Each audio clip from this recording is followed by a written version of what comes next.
32 जिल्ह्यातील शेतकऱ्यांच्या खात्यावर उद्यापासून 75% पीक विमा जमा होणार। तर नमस्कार मित्रांनो, आजच्या व्हिडिओच्या मार्फत आपण पीक विमाची लेटेस्ट अपडेट आजच्या व्हिडिओच्या मार्फत जाणून घेणार आहोत।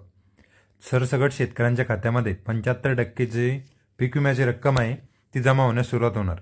कृषी मंत्री माणिकरावजी कोकाटे, महाराष्ट्राचे कृषी मंत्री माणिकरावजी कोकाटे आणि मुख्यमंत्री देवेंद्रजी फडणवीस यांनी अशी घोषणा केलेली आहे की खरीप हंगामातील अवकाळी पावसामुळे शेतकरी मोठ्या प्रमाणामध्ये संकटात सापडले होते।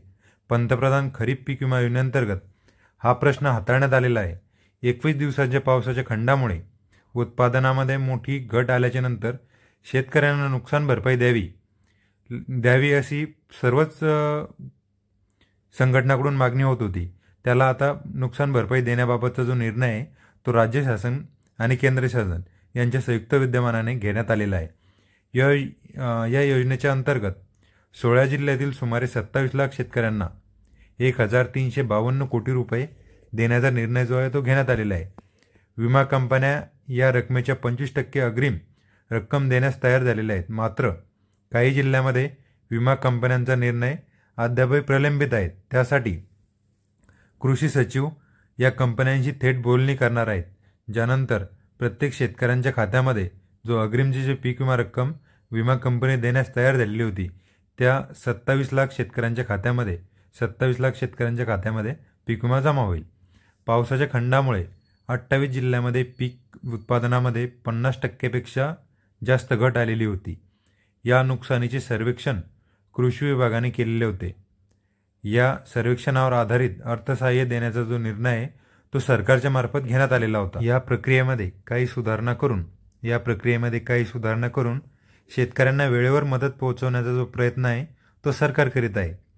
तेही चालू असलेल्या खरीप हंगामामध्ये पावसाच्या खंडामुळे मोठ्या प्रमाणात झालेली पीक नुकसान जलद गतीने मोजून शेतकऱ्यांना तात्काळ मदत देण्यासाठी सरकार प्रयत्नशील आहे, असे सुद्धा बोलता वेळेस आपले महाराष्ट्र राज्याचे कृषी मंत्री माणिकरावजी कोकाटे आणि आपले महाराष्ट्र राज्याचे मुख्यमंत्री देवेंद्रजी फडणवीस आणि उपमुख्यमंत्री अजितदादा तसेच एकनाथरावजी शिंदे यांनी असे बोलताना सांगितलेले आहे, ज्यामध्ये बीड, बुलढाणा आणि वाशिम या जिल्ह्यामधील शेतकऱ्यांच्या अपिलांवर निर्णय घेण्यात आलेला आहे। म्हणजे त्यांनी ज्या तक्रार दाखल केलेल्या होत्या त्यावरती निर्णय घेण्यात आलेला आहे।